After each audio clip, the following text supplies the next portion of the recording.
Salut à tous, bon je démarre 2020 en beauté puisque je démarre en retard, on est vendredi, oui vous ne rêvez pas, vous n'avez rien loupé, la vidéo sort en retard tout simplement parce que comme j'ai dit sur Instagram j'ai été malade, j'ai pris du retard, j'ai quand même fait la fête pour le nouvel an et du coup voilà, je suis en retard et ça tombe vraiment très bien que je sois en retard puisque je voulais justement aujourd'hui vous parler de ce qui m'avait inspiré en 2019 au cas où peut-être ça pourrait vous inspirer en 2020 et je voulais aussi vous dire que moi pour 2020 je me suis donné juste un mot, pas une résolution ou quoi, mais un truc que j'avais envie, voilà, qui soit un peu mon leitmotiv, mon guide de vie.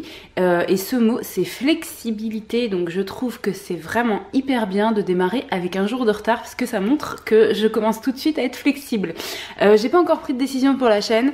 Je sais pas. Est-ce qu'il y aura une ou deux vidéos par semaine? Suivez-moi sur Facebook le week-end précédent, la semaine qui suit. À chaque fois, je vous annonce le programme ou patientez tout simplement. Et puis à un moment, je ferai une annonce un peu plus officielle, soit ici, soit sur Instagram. Et donc du coup, aujourd'hui, qu'est-ce que j'avais envie de vous dire? J'avais envie de vous donner les 6 phrases qui ont inspiré mon année 2019 puisque j'ai tenu un bullet journal que je vais d'ailleurs arrêter puisque je trouvais... C'était pas que c'était inutile, mais je trouvais que ça me demandait un peu... Enfin, en fait, j'ai besoin d'avoir un carnet de compte et je me servais de ce carnet de compte pour noter aussi des choses. Mais au final, ce que j'utilise vraiment le plus, c'est mon carnet de compte. Donc, je vais juste conserver un carnet de compte. Cependant, sur cette année, j'ai noté au fur et à mesure des phrases que je trouvais inspirantes et j'avais envie aujourd'hui de vous les partager. Donc c'est parti, il y en a 6. La toute première que j'avais notée, pour les fans d'Harry Potter, vous la connaissez déjà, c'est bien sûr que c'est dans ta tête, ce n'est pas pour autant que ce n'est pas réel. Alors, je vais pas à chaque fois vous dire l'interprétation, la résonance que ça a en moi, je vais juste vous dire les phrases et après, dites-moi en commentaire si ça résonne chez vous ou pas, sans forcément me détailler, mais juste me dire si c'est une phrase qui vous parle. Donc là, la phrase, c'est bien sûr que c'est dans ta tête, ce n'est pas pour autant que ce n'est pas réel. Ça, c'est une phrase du coup qui, moi, m'a beaucoup parlé. Deuxième phrase, c'était « Chacun a raison de son propre point de vue, mais il n'est pas impossible que tout le monde ait tort. » Et c'est Gandhi. Moi, ça me parle forcément parce que j'ai beaucoup besoin de savoir le vrai du faux souvent. Et en fait, d'entendre cette phrase, ça me fait du bien de me la répéter. Et il y a vraiment des fois où, vous savez, quand on se donne une phrase sur un temps donné, ça résonne à plein de moments de notre vie. Et là, ça a résonné tellement au moment où je l'ai entendue que du coup, je l'avais vraiment écrite et elle avait re-résonné après dans les semaines suivantes.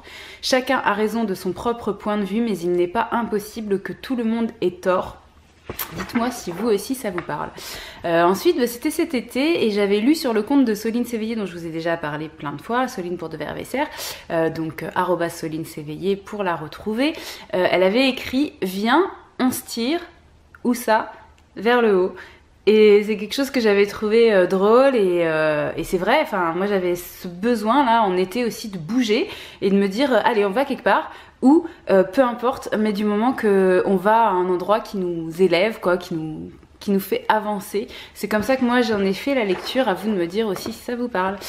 Et quatrième phrase, il n'y en a pas que 4, il y en a 6, c'est le succès, mais celle-ci je vous en ai déjà parlé pas mal je crois. Bon bref, je vous la redonne. Le succès c'est d'aller d'échec en échec sans perdre son enthousiasme. Moi je trouve que c'est génial parce que effectivement quand on est comme moi assez perfectionniste et qu'on aime que ça fonctionne, et ben ça aide vachement à se dire que c'est pas grave que ça n'ait pas fonctionné puisque aller d'échec en échec avec toujours de l'enthousiasme de continuer, ça montre que on va quand même quelque part. Si on a encore de l'enthousiasme, ça va finir par aboutir à quelque chose un jour, c'est sûr. En tout cas, c'est ma lecture, ça résonne en moi et donc du coup, pareil, j'attends vos réactions.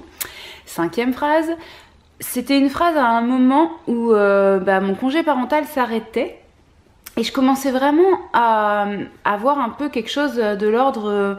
vous savez, du compte à rebours, il me reste tant de temps, etc. Et j'avais besoin d'une phrase comme ça. Donc c'est une phrase vraiment bien, je pense, spécifique à ces moments où il y a des dates. Et c'est ne comptez pas les jours, faites que les jours comptent. Bon, c'est peut-être assez banal, peut-être que ça résonne pas en vous, ça dépend forcément des moments de la vie. Mais moi je trouve que c'est quand il y a des échéances comme ça, c'est vrai que de pas se focaliser sur l'échéance mais sur chaque chose au fur et à mesure, ça permet de vraiment rien laisser passer du temps qui passe. Oh, c'est beau ce que je dis. Et puis la dernière phrase, c'est une phrase d'Erasme qui est « Celui qui connaît l'art de vivre avec soi-même ignore l'ennui ». j'ai pas envie de la développer parce qu'elle a résonné chez moi d'une façon bien particulière, mais voilà, vraiment j'ai trouvé qu'elle m'avait parlé, donc si elle peut vous inspirer, alors bien sûr que là vous vous dites mais en quoi on est dans la parentalité, parce que oui c'est une chaîne qui s'adresse aux parents, et ben parce que les parents c'est des êtres humains et que les parents ils ont aussi besoin eux d'avoir une vie riche, spirituelle, intérieure, donc ben voilà, j'espère vous aider à nourrir cette vie là. Si c'est le cas, vous mettez un petit pouce, vous commentez pour dire vous si vous avez un truc comme ça, une phrase ou je sais pas, quelque chose qui résonne plus facilement en vous, que vous avez tendance à vous répéter ou quoi, ou alors si c'est top secret, vous me dites j'en ai un mais c'est top secret, je te le dirai pas. Vous n'hésitez pas en tout cas à réagir parce que ça me fait toujours plaisir, et puis j'espère que ça va peut-être vous donner voilà, un petit quelque chose qui va vous donner une petite étincelle pour démarrer 2020 tout bien comme il faut. Et puis quant à moi, bah, je vous retrouve la semaine prochaine, lundi, dans une prochaine vidéo.